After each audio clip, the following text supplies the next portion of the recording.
Attention, bobsled riders! You will soon be embarking on a thrilling podcast down the icy slopes of the Matterhorn. So please remain seated, keeping your hands, arms, feet, and legs inside the bobsled at all times.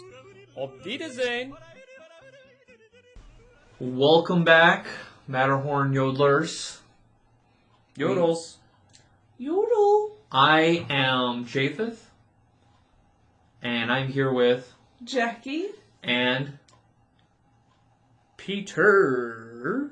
we are the Matterhorn Yodelers, and we are doing Happy Easter, everyone. an Easter-themed Aww, episode. Easter.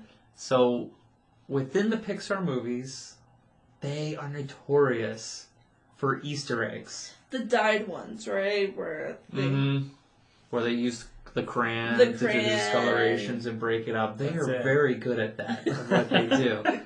Oh, yeah, put those Russian ones to shame. No, we are here talking about hidden little Easter eggs that they place from different movies into current movies, or Easter eggs from future movies, introducing characters in the slightest one frame moment, and people and fans are finding them, and we are here to share some of the ones we found. Yeah, this was kind of a fun... It was a fun fun homework. thing, because that was one thing I always enjoyed about Pixar films are those little hidden details, like when I watched Soul and seeing, the Hall of Everything having everything in there, you know what I mean? Like, just all the other, the little secrets are kind of always fun, especially, when you're in the know. When you know that they're there, it's kind of cool to be like, oh, there's the pizza truck, there's this, there's that. And we want to share some of those, because you might see them, and there's might be some that you're like, oh, I've seen it, but I don't know what the story is behind it. Yes. And so I've divvied up the movies, and everyone's going to have a different style of how they want to present the information or how much, but we're just going to take you on a ride of some cool things that we found that we want to share with you. And yes, we did homework. And yes, we did copy and paste. So Wikipedia is our friend. You didn't have a site page? I didn't watch all of these movies beforehand and analyze frame by frame. No, I did not do that. I rely on the internet fans to do that.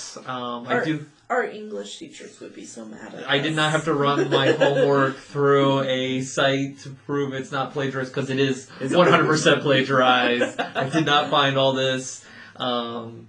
Kudos to eeggs.com or eeggs.com and Screen Rants.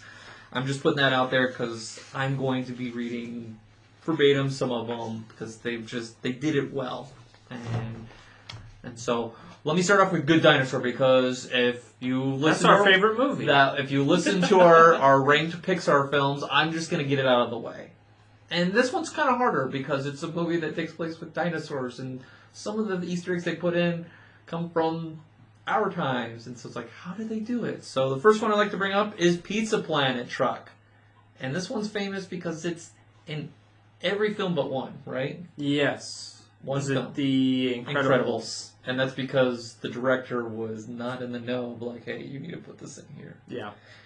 But yes, so it is reported that the Pizza Planet truck, like, where are they going to put a Pizza Planet truck in a dinosaur movie? And it's an asteroid at the very beginning, so it's in the shape of it. So keep your eyes open for that one time you are forced to watch Good Dinosaur. Another very popular one that's done within the Pixar films is A113. Yes. And so what's the story behind that, Peter? Like, what is A113 and why is it important? A113 is a classroom at Cal Arts where a lot of people who study animation and movie making, things like that, were in this classroom. So, like, a lot of legends in terms of animation and movies and things like that, they all went to Cal Arts and went to this classroom, and you can see this reference not just in Pixar movies, but in movies and TV shows and cartoon shows from different studios. Like, it is A113 is a very common Easter egg, not just in the Pixar realm, but in the movie realm in general. So you're going to hear the Pizza Planet reference, the A113, and also the Luxo Junior Ball. Yeah. So that's the ball where it's got the blue outline, the yellow, and the red star in there. Yes. Or the lamp. You'll see that as well. So we'll mention those, and it's fun just to look. Those are pretty consistent where you can look for those and be like, oh, I found it. It's kind of like bingo when you're watching a Pixar film. Yes, it really is. Sometimes with these Pixar films, it is like a game of bingo where you're like, oh, I saw the A113, I saw Luxo, I saw the ball, I saw... Mm-hmm. Yeah. Oh, yeah. That's a summer activity you can do with your kids. Sit here and watch movies and point out all the Easter eggs. Sounds like something I would do. So, and going back to the Good Dinosaur, A113, you're like, where are they going to put it? And so you'll see them very subtle. In the little enclosure, there is a stick fence, and you'll see sticks that form A113. And you're like, wow. And someone put a picture online. It's like, yeah, it's right there. I see it. So that's how subtle these are. There is a character called Forrest Woodbush, and he's the one, the Stratosaurus, I don't know, he's got the horns and all this. He has all the stuff. He has all the animals and pet collections there. He is, I think it's a he, well, I don't know. The dinosaur. Yes. Is in Inside Out. And it's a memory of, like, what was the character's name in Inside Out? Riley. Yeah. Mm-hmm. And her family go and they show this, and I'm like, oh, there it is. It was kind of cool. Like, they were... This poor movie that had been struggling got an Easter egg from another movie in there. What is another? So there's a reference to Jaws the movie in this movie. Arlo's friend sits around the campfire and share old war stories about how they received their respective scars. This is a reference to the movie Jaws. So it's kind of cool how they bring in different movie quotes in there. There's a scene involving cattle thieves, and a T-Rex swoops in from off-camera and grabs the animals in its massive mouth. And this is kind of like a shot-for-shot scene from Jurassic Park where the T-Rex saves the group and from the Velociraptors when it comes in at the very end of the movie. And so I was like, oh, okay, they're pulling in some Spielberg right there.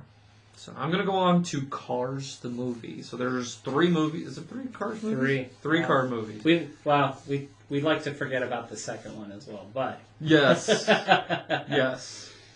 So our beloved character Mater, what's his license plate say? A113. So it's there. There's the train.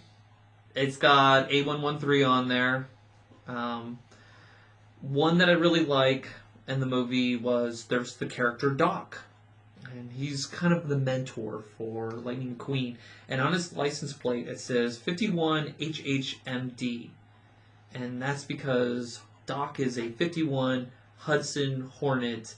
And MD is supposed to be Doc. And so that's the way they kind of put his name and his stamp on that license plate. So I kind of thought that was pretty cool. So there's this weird scene where they have 3 jets that are flying into the race, and if you look, they have a satellite image, and it's of the campus of Pixar in the film. I was like, wow, that's kind of... Really? Yeah, okay. So they'll infuse the overall city in there. They like to put themselves in their movies, that's for sure. Yeah, they'll use streets yes. from the campus in there. So there's a Toy Story reference to where in the opening race scene, there's a blue car, and they're changing the tires in the pit, and on the tire says Sector 4 Gamma Quadrant. Oh, wow. And that is, the Buzz Lightyear. Yeah, that's where he's from. So I was like, oh, that's kind of cool. Or I thought you were going to go a different direction. I thought you were saying a different one. Oh, really? Which one were you thinking? The Lightyear tires. What are the Lightyear's tires? Well, this is a brand of tires in the Cars world. You see it on the blimp. It says Lightyear on the blimp. Oh, so okay. And so it's like Goodyear, but Lightyear. Yeah. So. And then there's Lightning McQueen. His dream sponsor is Dynaco. Yep, Dynaco, which Yes. has its origins to Toy Story. Mm-hmm. Oh, when Lightning finally makes it to the race in California, look at the vehicle and the race platform while the announcer cars are talking. On the left side, you'll see the Pizza Planet truck. He's got a name, Todd. Todd? I didn't know. He's got a name. His name is Todd. Yes, I totally knew that at the top of my head. It's like, wow, these guys are to a whole nother level. So I've got an E.T. reference where in the scene where Mater is using his rearview mirror to show Lightning that he can drive backwards, you got to look closely and you'll see Mater run in the forest with his caution lights on, and Mater jumps backwards and pauses the moment in the where the moon's just like E.T. And so it's like, oh, it's a little Spielberg montage right there. Well, I think they did it because which Lucasfilms, which was used to own Pixar before it was bought by Disney. Was that right? Or they helped start it. Yeah, it's kind of like this kinda, small pet project. Lucas kind of helped fund it a little bit. Like they kind of helped Pixar at the beginning. Pixar started out a part of Lucasfilm in 1979. Yeah. And then Steve Jobs came in and helped finance it. Yeah. I got some money. Yeah, he came in, honestly, like he saved Pixar. Yes. And you'll hear the Macintosh classic turn on. That is, it's an Easter egg. You see Apple products in a lot of different Pixar movies. Mm-hmm. You'll hear sounds. You'll see products. Andy has iTunes up on his computer in one scene. Did? I didn't. Mm-hmm. Over my head on that one. And so there's one where there's a Tom Hanks was asked to voice a car. It's a very small role. Lightning McQueen meets Woody Carr in Radiator Springs, and he's also, we all know the first movie of Pixar was Toy Story, and it's voiced by Tom Hanks. Was it that the end credit scene where they're showing the drive-in movie and it's the Toy Story cars? I'm not sure. So you are a toy car. You are a sad, strange station wagon. Probably. It's a Woody Carr. I can see that. I totally forgot about that scene right there. So we move on to Cars 2. Pizza Planet car shows up twice. It's there when they're entering the London race. He's popping in. It also appears... let's see, the Pizza Planet truck appears again when Lightning McQueen is racing in the Radiator Springs Grand Prix event. It is in the background, up close for a split second. Background, up close. A113 is shown on an airplane. On the trailer, you will notice that the A113 is painted on the back fin of the plane. And so, here's a fun one. You learn John Lasseter's birthday from Mater's passport. His birthday is January 12th, 1957. So when okay. I was like, oh, let's go. Gotta throw that in there. Why not? Yeah, I didn't really have too much for Cars 2. Cars 3 got the Pizza Planet truck. It's one of the competitors in the Demolition Derby. That's fun. Yeah. You see the B&L logo from WALL-E. And on the track, on the racing stadium, it appears in the credits in the Car 3 bumper sticker. I see the famous ball appears on an illustration on one of the trucks in the Demolition Derby. The number 86 on it, which is a reference to the year when Pixar was founded as its own company. Yep. Steve Jobs was Coco's small Mexican town was setting an appearance on a TV in the training center, and the guitar is visible during the waitress sweet tea performance. So in the Sleepwell Motel that you see in there, you'll see a TV special there, advertising. You'll see the Toy Story of Terror, and that's a little clip. Yes. With Bonnie and her mother are forced to spend the night in the motel after the car blows a tire. And then you'll see the triple dent gum. Triple dent. Common gum in Pixar. Yes, movies. and where's the origin, or where? Oh, that comes from Inside Out. Inside Out. That's because it's got that jingle that annoys all of the characters Yes. in that movie.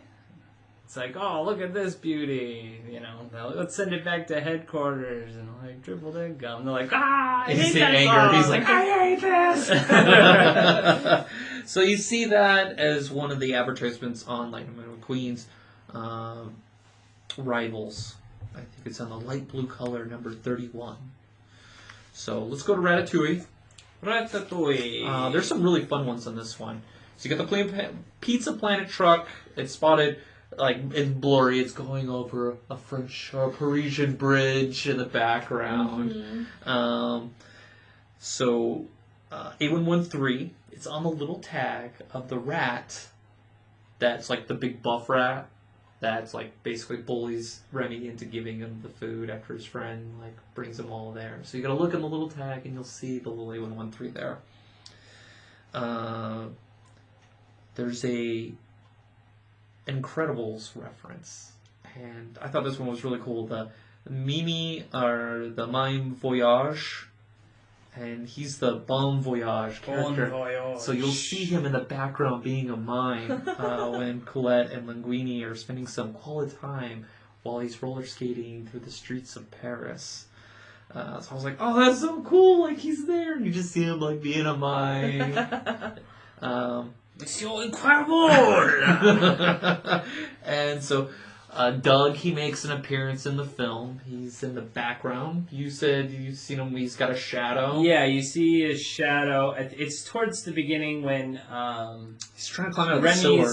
He's on the run. He's coming out of the sewer into Paris, and he's like running into buildings, and so like you'll hear a dog bark. He'll look, and you'll see a shadow, a silhouette of a dog, which is Doug from Up. Yeah. And I thought that was pretty cool, like where they like infuse it, because Up came after Ratatouille. John Ratzenberger, I didn't mention this, but he is well known for being Ham in Toy Story, and he is in every single Pixar film, right? Correct. Yes. It's said that John Lasseter calls him Pixar's good luck charm. Yeah, the Lucky Rabbit's fun. So he's literally... That's a good career, like, comfort of, like... You sit at a bar and you're at Cheers, and then you go like, "Oh, work at Pixar too," you know. You're gonna be in every single Pixar movie to date. I had learned he was one of the stormtroopers in Star Wars. Yeah. I just like that just came out recently. He's like, "I was there." And you're like, "What?" I think he just loves being in those cameos. It's just an easy. I think fun he likes job. working. Yeah. Yeah. That's definitely part of it. So he's in the film Ratatouille. He's more noticeable. He plays the waiter Mustafa that's freaking out. You'll hear his voice. I love it. You'll see some of the producers in there. They have like little things that they've inputted there, and I thought these were really cool. So there's a Lasseter Cabernet Sauvignon is named after John Lasseter, or they have the Chateau Bird campaign named after the director Brad Bird, or Chateau Jessup Palak Modo. Man, my French is bad. Guess it's easy to French up some of these names to turn them into wine. Named after the designer Harley Jessup. You have Colette's Ride, the Callahan brand, named after Sharon Callahan, the director of photography. And so they just infuse all these different things. The Bradford mixer in the kitchen is named after Brad Lewis.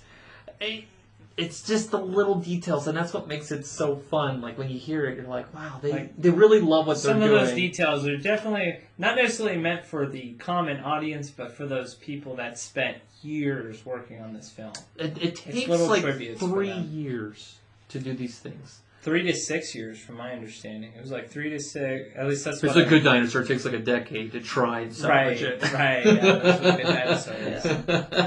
Like what was it? I was at D23 convention, and they had various directors from Pixar, and they talked about Brave and how originally it was supposed to be in the snow, And is there any snow in that film? No. 0. You imagine on there, they said they spent a year trying to get the snow in this film, and they're like, you know what? It's going to be in spring. Can you imagine a year's worth of work and like, no, we're not going to use it. But eventually, what was learned with that, they used in Frozen, and so there's a lot of interchanging right there. There's a lot of those moments where Pixar's almost had to start over on projects, you know. Yes. Like one of the famous ones is Toy Story 2 was deleted from the servers at Pixar. Oh. And it was saved because a worker who was on leave because she just had a baby had everything backed up on her computer at home. And that's how Toy Story 2 was saved, because somebody saved the work at home. Oh my goodness. While they were taking care of their baby. And otherwise, Toy Story 2 would have delayed another probably couple years. Like that, they literally lost everything. I'm sure they learned from that one. To back off. Yeah. Jeez, Jackie.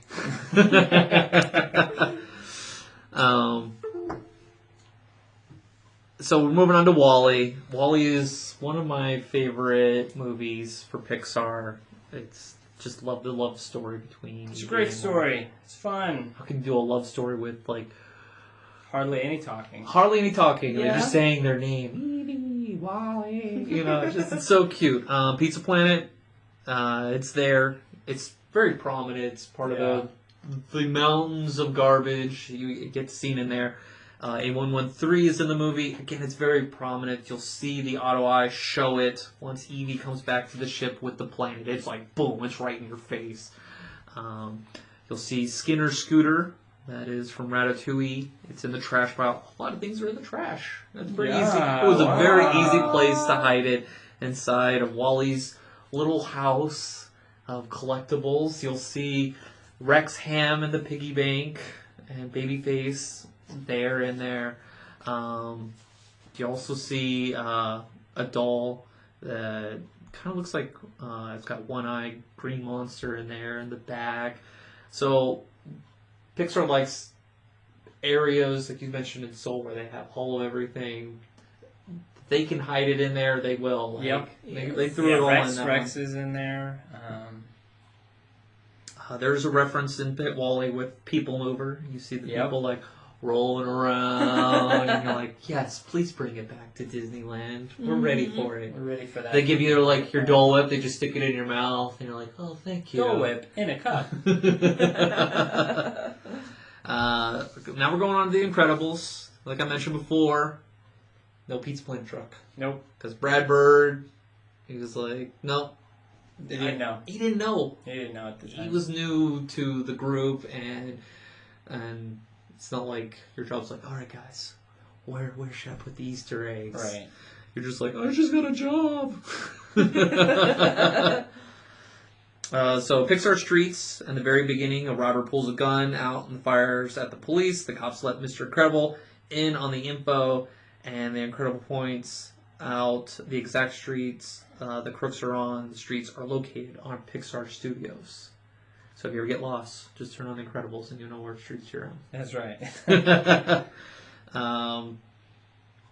As Bob and Rick, the government guys, are heading towards the elevator to leave the hospital, a nurse wheel bed in front of them with what looks like a small boy. It's the same boy that was used in the scare simulator in Monsters, Inc. Oh. So now I'm like, Yeah, okay.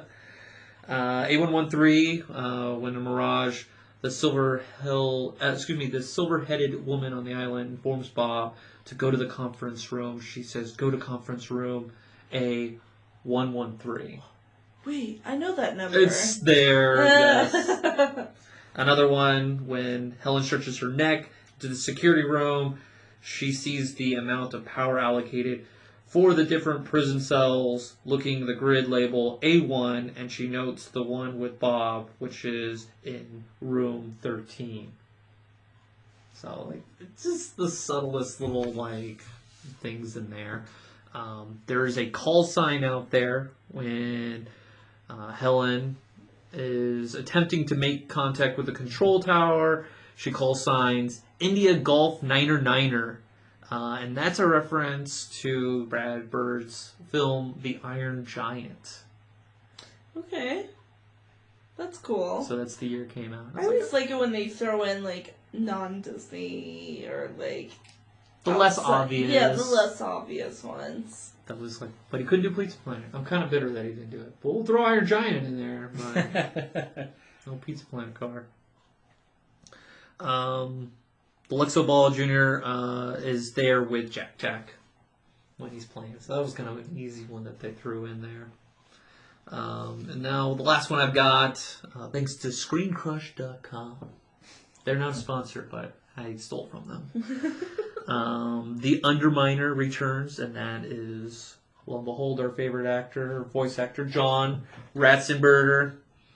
The painting in Elastigirl's hotel room. Look closely in the background during the scene. I gotta look at the painting in the background of it.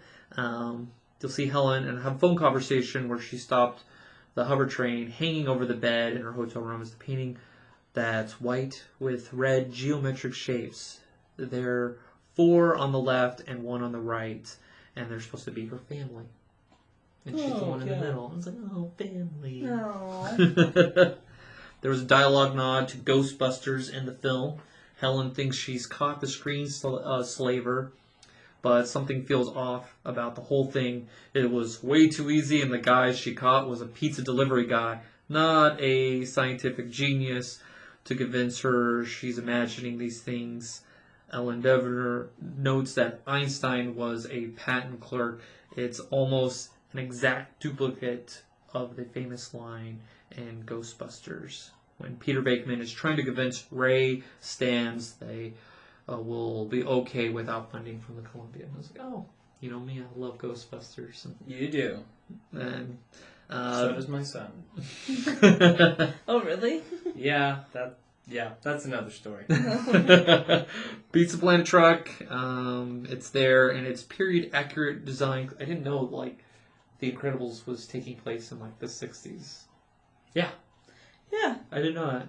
So that was like a little bit of like information that like will feed into the conspiracies of all of this, and we'll get into that. Yeah, we'll talk about the Small ones did you find? What kind of Easter eggs did you find on your hunt? So we kind of briefly talked about it, but so in Monsters, Inc., there was an Easter egg, and it is where Mike's looking at a magazine, and on that which is similar to Apple's slogan, which is Think Different. Oh, yeah. So it's kind of like a thank you towards Apple. And then in Monsters Inc., you probably noticed like there's a lot of phone numbers in that series, and they all begin with 555 because they don't want to accidentally put someone's They don't want people phone getting number. harassed by the phone numbers. But there is one phone number during the where it flashes the the number towards Pixar, so the general number. So it's like the 510-752-3000. So then that number is what again? That is Pixar's main number. Like their phone number? Yeah. So you can call it and you'll have Pixar's phone number? Yeah. Oh, wow. That's dangerous. Well, it's probably just the general, like, customer service number. It's like when you pick up the phone, you can talk to Goofy when you're at the resort at Disneyland. And then I have some from Up. So on one of the badges on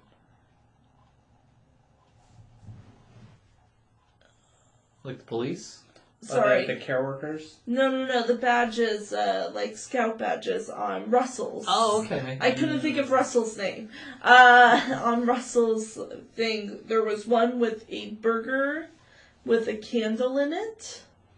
And I thought this was interesting. So, there is a old school bakery restaurant in Oakland where the directors would go to often to build the movie up story.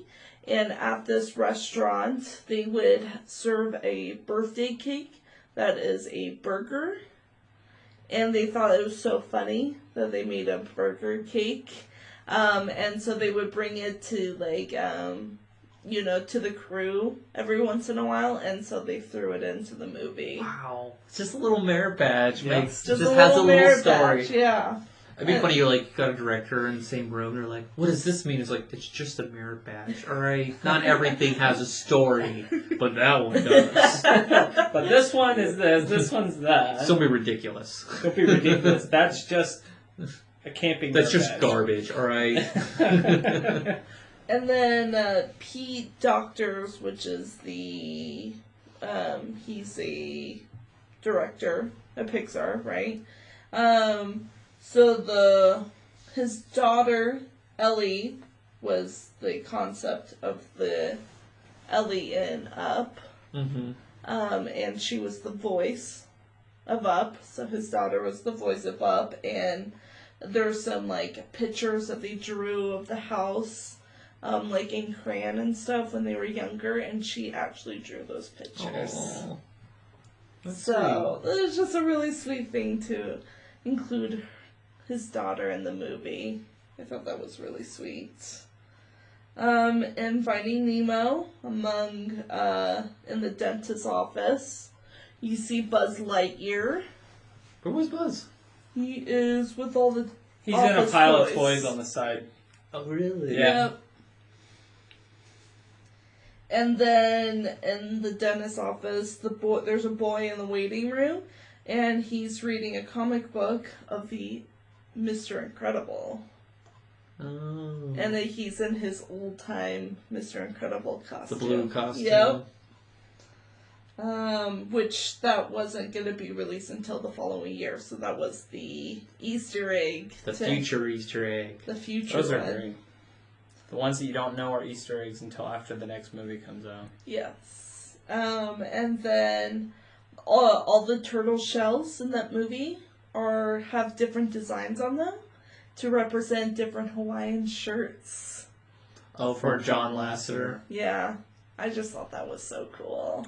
For those that don't know, John Lasseter was known to always be sporting a Hawaiian t-shirt. I remember One doing, shirt. showing, a Cribs episode of his house, and they showed his closet, and they were just all there Hawaiian was shirts. hundreds of Hawaiian shirts. Yeah. Yeah. So that one was really cool, and if you look at images, they all have different flower designs on them, and it's just fun.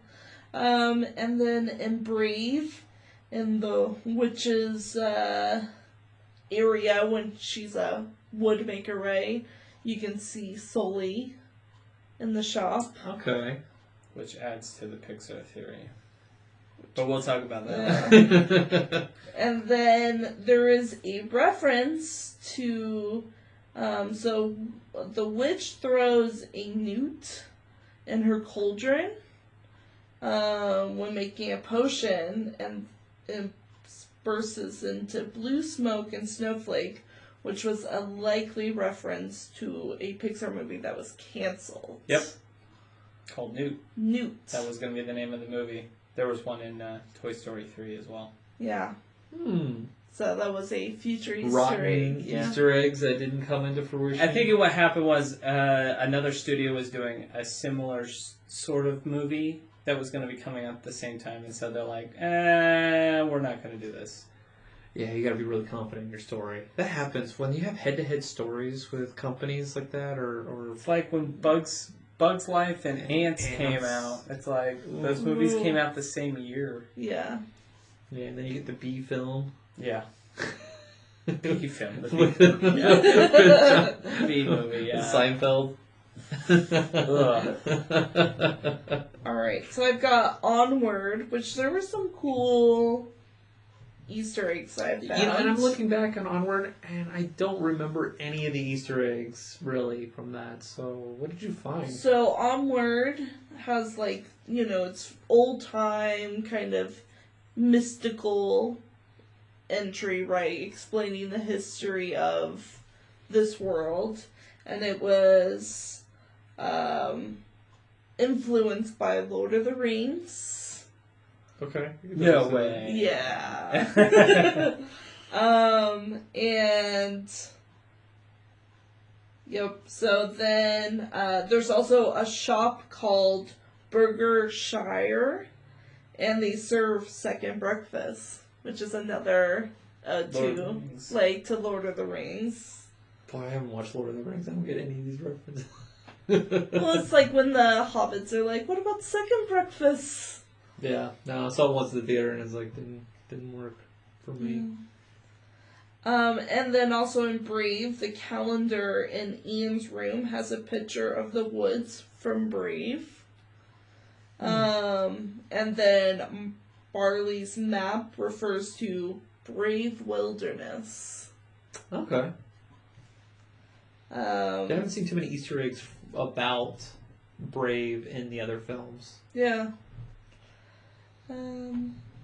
Oh, and then when you go to the Manticore Tavern, it's very brief, but if you look in the kitchen, Remy's in there cooking. Remy's in the kitchen cooking. There we go. Yeah, he left Paris to go to another planet. To another mystical world, yes. And then, of course, Chris Pratt played Barley in the movie Onward. And he wears a couple of badges that call out his connections to the MCU universe. The Marvel comic universe. So he's got the Infinity Gauntlet stitched into the fabric of his jacket. And he also wears a Hydra badge as well. I didn't notice the Hydra badge. Yeah. Those are kind of some of the ones in Onward. I just thought that was cool. Those are kind of small little details that you just miss because you're so focused on the story that. Yes. So and it forces you, once you hear that there's these little things in there, to go back and watch them again. Oh yeah, and the thing is, like, even the stuff that has been discovered. Honestly, I feel like those are just the tip of the iceberg. I feel like there's tons of things that nobody else has really noticed or even really understands in terms of those. And the thing is, there's Easter eggs that only directors will know or understand. Inside jokes about production stories and things like that. Yep. So in the movie Soul, there were some Easter eggs. One was when Joe falls down the manhole, a construction van parked nearby has a logo called Retlaw, which is backwards as Walters, spelled backwards, which was the name of the company Walt Disney created to own and operate Disneyland Railroads, Mark Twain Steamboat, and the monorail. So Pete is a huge Disneyland fan. Yes, he is. He's actually done some work for the theme parks too, which I'll get into. And then in New York City, there's littered with a bunch of stickers on mailboxes and whatnot. And throughout the film, one of the stickers is the B&L logo from Wall-E. And then others referring to some Pixar shorts. It's crazy how it all works. Yeah. So I have a few. I kind of want to go to some of the more obscure references because I had the Toy Story ones, and so the Toy Story ones, they're in all the movies.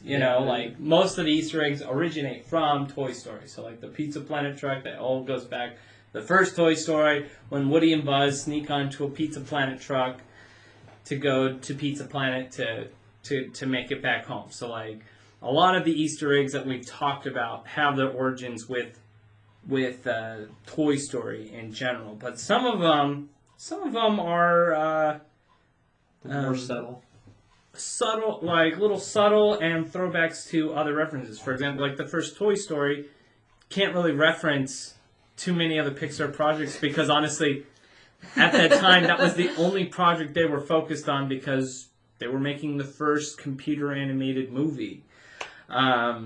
So, for example, in the first movie, in Toy Story, Sid traps Woody, like he wraps in a crate. Yeah, so he wraps Buzz up to a rocket, and he grabs a crate that Woody's hiding in, and he sticks a toolbox on top of it, which that toolbox has a brand, which is Binford Tools. And those who have existed in the 90s know exactly what Binford Tools is. When it's existed, I mean, you watch television. You watch television. You don't exist unless you watch television. Which was a reference to the show Home Improvement, which the star... Huh? Yes. Yeah, Tim Allen was the star of where he had a show Tool Time, which was sponsored by Binford Tools. So that was a cool reference to, at that time, because in 95 or before 95, Home Improvement was in its prime. Yeah. Very popular. And it was also an ABC product, so it was easy for them to throw it in. Yes, absolutely. And obviously, Sid talks, he kind of does a little Star Wars reference when he's like interrogating Woody. He's all like, what does he say? He says, he's like, "Where's your rebel base?" and things like that.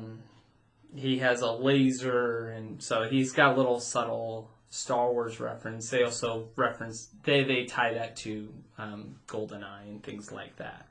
So, yeah, there's fun things like that. Like, for example, in Toy Story 2, one thing I didn't know until doing the research is that they threw a line in from the 80s, maybe even 70s movie Airplane. I think it's 80s. It's 80s. Right? Where when they get to the airport, you hear over the announcement, which now that I think about it is a funny line, but you hear in the announcement, the red zone is for unloading and loading, and the white zone is a no-stop zone, which obviously... If you go to an airport, it's the exact opposite. So that's a fun little reference to an 80s movie here. There are lots of references through Toy Story, like Andy's room in Toy Story 3 is filled with Easter eggs for future Pixar films. Like right after Toy Story 3 came out was Cars 2. So there's a lot of car posters up on his wall and things like that. There's a map of the USA that has little pins in it, which are the hometowns of some of the head animators for Pixar. I love me a good map. Yes. One that I thought was interesting, not necessarily it's a possible Easter egg, hasn't really been confirmed, but in the first Toy Story, when they're listening for Andy's birthday party, his presents, they show an angle of, I think it's Woody looking up, and you see a pink teddy bear there. And they say that is a supposed reference to Lotso that comes later in Toy Story 3. Wow. Interesting. Lotso Hug-A-Bear. Smells like strawberry. So Andy could have had a Lotso. Maybe Lotso was donated. Ooh. Well, we already know a Lotso story. Oh, that's true. Yeah. They kind of go over that Lotso. one. Different Lotso. In Toy Story 2, the whole intro scene, the whole cool intro scene with Buzz flying to the alien planet, and he lands. Well, that area is from A Bug's Land. From Bug's Life. Sorry, Bug's Life. The whole tree on the island, and they're in the little dry riverbed. That's literally like the setting for A Bug's Life. Oh, wow. Totally, Which over. they even use the same tree later on in the movie when Jessie's having her little When She Loved Me scene. Hey, copy and paste. That's right? it, copy and paste. There's no shame in that, right? There's also scenes in Toy Story 4. We've got the antique store.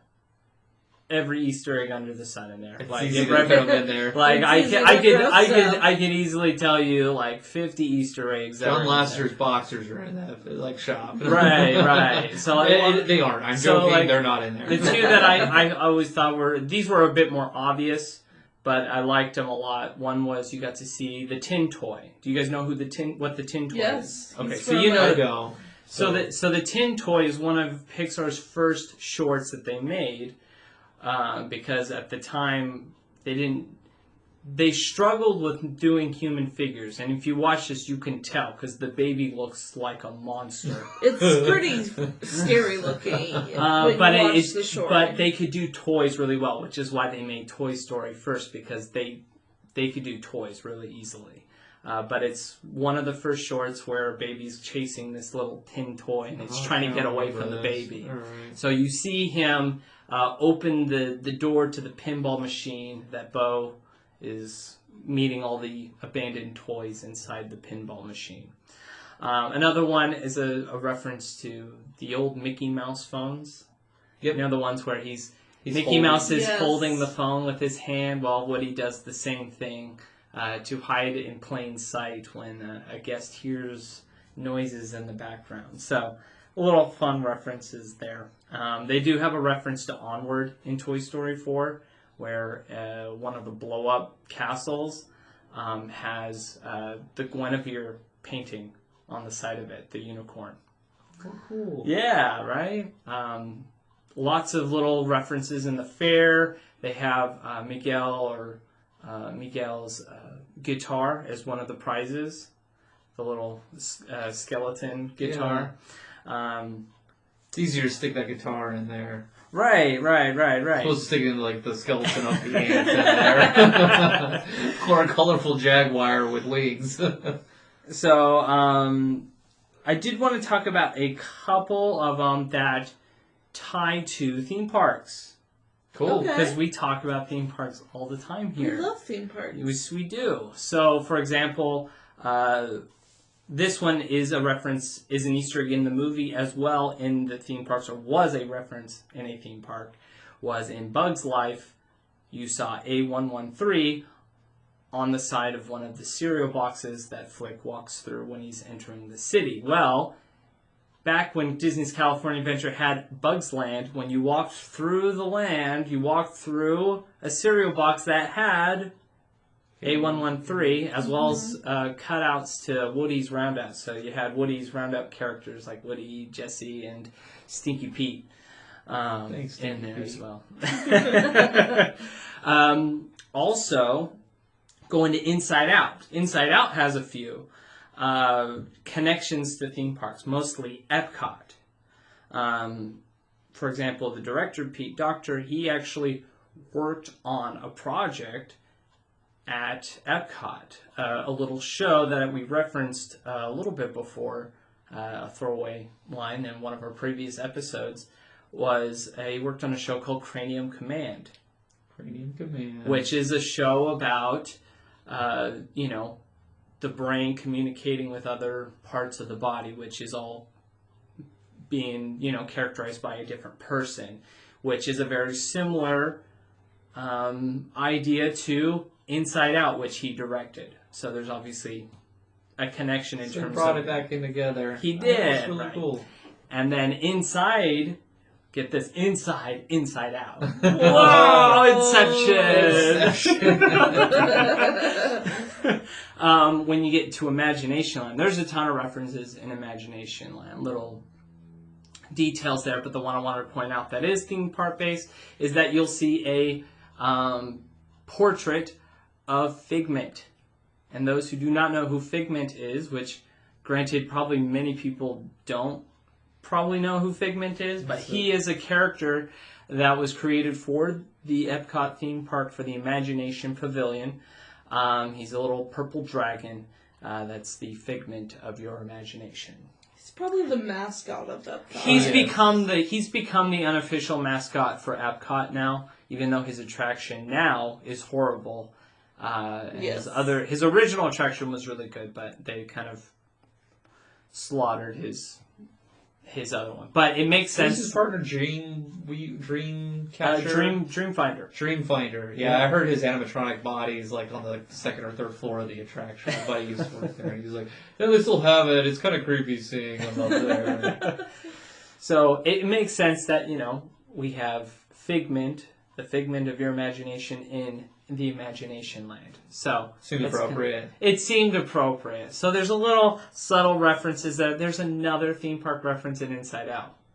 Okay, this one was a little bit more in your face. So in one of Riley's first dream sequences, she's dreaming about her new home, and there's a very familiar noise or music you hear in the background. Do you know what that is? Mm-mm. Was it the Haunted Mansion? It's the Haunted Mansion. I remember going, there's a Haunted Mansion. You hear the and then you come play with me, Riley. The dead rat. Yeah. So you get the little bit of Haunted Mansion. So there's a little bit of subtle theme park Easter eggs within the movies. Those are fun. Obviously, in the theme parks, you've got the Toy Story Land in Florida. They've got tons. They've got the Pixar Ball. They've got the A113. They've got all of that there. So it's the one thing that, I don't want to, rattle off more of these because, we could be here for years. Yeah, it's easy. It's just there's 22 movies. Yeah.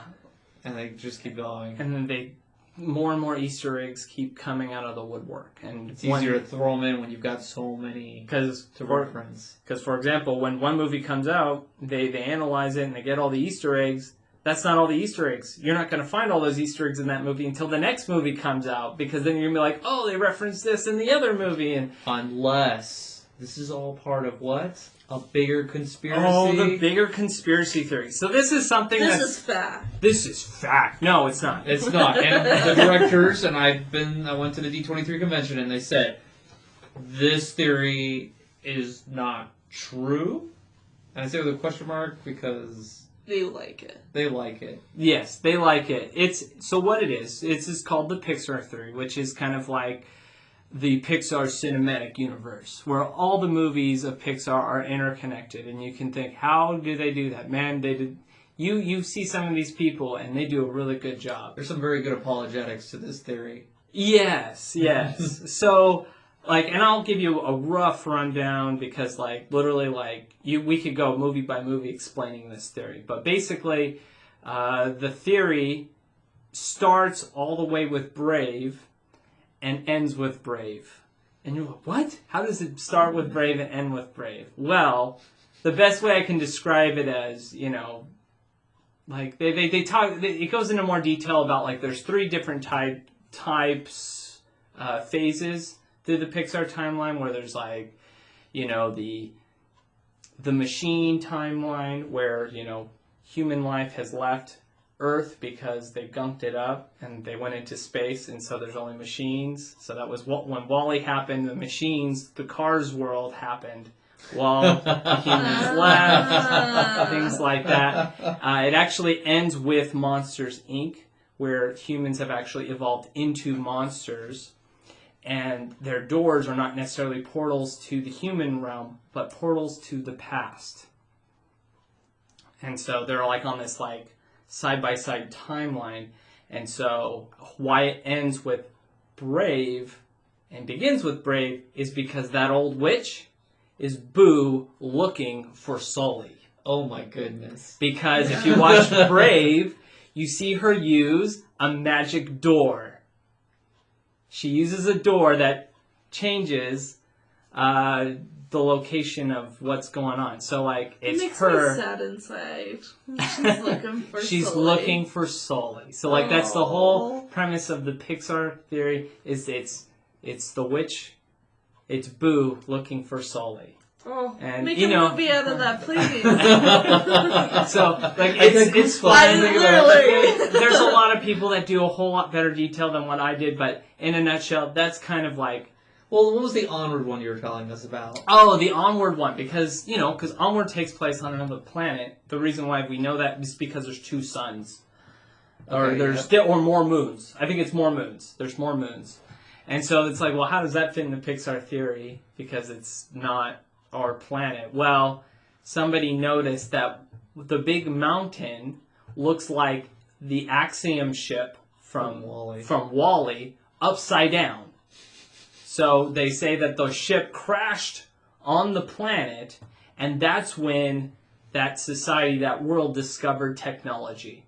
And that's when their world started to become more modernized. So that was people their mover took over. that's when that's how they threw in Onward on the Pixar theory. So it's fun. It's not real, but it's still fun fan fiction to And imagine. people have done a really good job. Like, if you really want to go down the rabbit's hole, and this would be fun. This was a fun rabbit hole to go down in. But I didn't know about it all coming back to Boo. Oh yeah. And with the new movie coming out, it's just the apologetics have to infuse it in. And the thing is, somehow. the Easter eggs all make the Pixar theory like logical, because it's all like, see, they've got the comic book there, they've got the toy there, they've got like the Easter eggs make the theory more fun. And so that in a nutshell is the Pixar theory. I would recommend they got the Super Carlin brothers. They do a really good job of explaining the Pixar theory. And on YouTube? They're on YouTube. They do a lot of like pop culture. So they talk about Harry Potter and Avatar and things like that. But they go really good detail, and whenever a new Pixar movie comes out, they always go into detail about how that movie fits into the Pixar theory, and they do their homework. They do a really good job. So I would recommend people take a look at that. When you're done listening to all of our podcasts, you can go. You have our permission. You have our permission to listen to other people. You should go back and listen to our other episodes and find our Easter eggs. We do throw those little like tidbits in there. I'm kidding. We don't have any Easter eggs, We but reference other podcasts. At least that you'll notice now, but maybe in 6 or 7 episodes there will be. We have future ones in there. We're not even that good. We're still like planning like. Well, I really appreciate you guys doing all that homework. It's kind of weird when you're out of school and you're like, time to do some homework.